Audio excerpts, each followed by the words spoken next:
I really have to tell you this now, and I can't tell you later.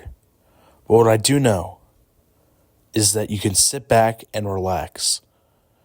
And this is just a warning to some people with a light heart that this is scary.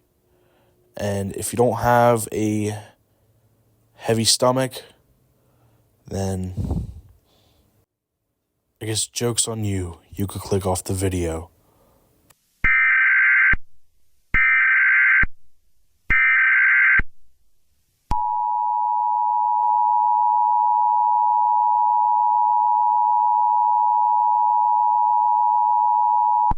The following message is transmitted by the United States government. This is not a drill. The state of Pennsylvania is under an attack. We have identified the attack to be ordered by the Russian government. It was said to have started at 7 a.m. and is expected to continue throughout the entirety of the United States. The United Nations are trying to regulate this situation, but for now, we recommend that all residents of the United States of America would go into their homes and lock the doors, especially those of Pennsylvania and Bucks County.